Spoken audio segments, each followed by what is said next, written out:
Loha Sobat AF Channel, balik lagi di AF Channel. Tahun fiskal 2023 dan 2024 merupakan masa kritis bagi program modernisasi pertahanan Indonesia, mengingat masa pemerintahan Presiden Joko Widodo akan berakhir pada tahun depan. Sejak Prabowo Subianto ditunjuk sebagai Menteri Pertahanan pada 23 Oktober 2019, program modernisasi pertahanan berjalan dengan irama yang sangat cepat. Kementerian Perencanaan Pembangunan Nasional atau Bappenas telah sepakat mengalokasikan pinjaman luar negeri atau PLN sebesar 25,7 miliar US dollar untuk periode 2020-2024 guna membiayai akuisisi sistem senjata. Angka tersebut merupakan yang terbesar sejak pasca reformasi, bahkan bila alokasi PLN pada periode kedua Presiden SBY dan periode pertama Presiden Jokowi digabungkan. Belum lama ini, Menteri Keuangan telah menyetujui PLN sebesar 3 miliar US dollar lewat penerbitan penetapan sumber pembiayaan atau PSP untuk pengadaan berbagai sistem senjata, termasuk akuisisi pesawat Airborne Early Warning. Banyak pihak menduga kuat bahwa PSP tersebut bukan merupakan yang pertama dan terakhir pada tahun ini, karena masih terdapat sejumlah program pengadaan Major Weapon System yang belum disetujui pembiayaannya. Tidak lama setelah PSP tersebut terbit, Menteri PPN atau Kepala Bappenas menerbitkan Green Book untuk Kementerian Pertahanan senilai 8,1 miliar US dollar. Terdapat sejumlah program akuisisi senjata yang tercakup dalam Green Book tersebut, termasuk tambahan jet tempur Rafale dan kapal selam. Sementara pengadaan Rafale sudah pasti menguntungkan pihak Prancis. Rencana pembelian kapal selam masih diperebutkan antara Naval Group asal Prancis dan TKMS dari Jerman. Menurut sejumlah pihak, Naval Group yang menawarkan kapal selam kelas Scorpion jauh lebih maju dibandingkan dengan TKMS dalam hal lobi-lobi ke para pemangku kepentingan di Indonesia, baik Kemenhan maupun industri pertahanan lokal.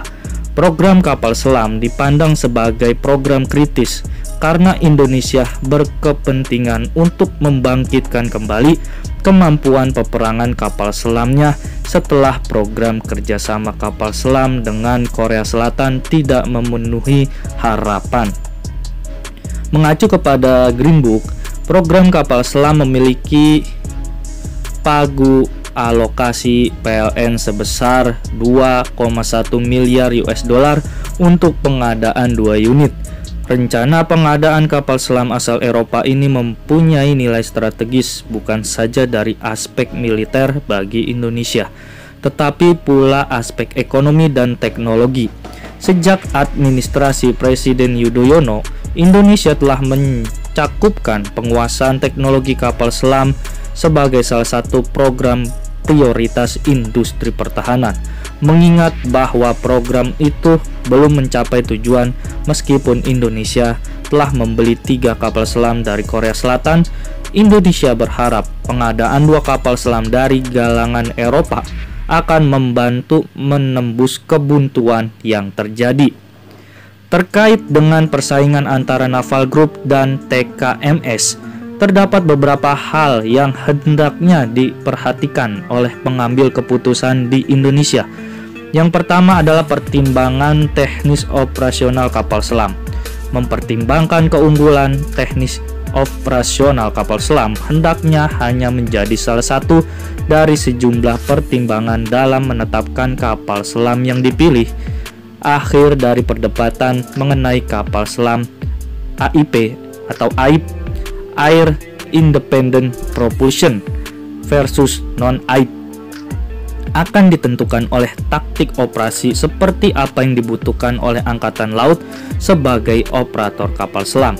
sehingga tidak ada jawaban tunggal dan mutlak terhadap perdebatan tersebut.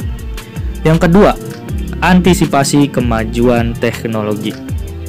Pengadaan kapal selam saat ini harus mengantisipasi kemajuan teknologi di masa depan yang terkait dengan kapal selam, seperti pemakaian baterai lithium ion yang menggantikan baterai lead acid maupun air, di mana baterai lithium ion memiliki kinerja yang lebih baik daripada air dalam operasional kapal selam.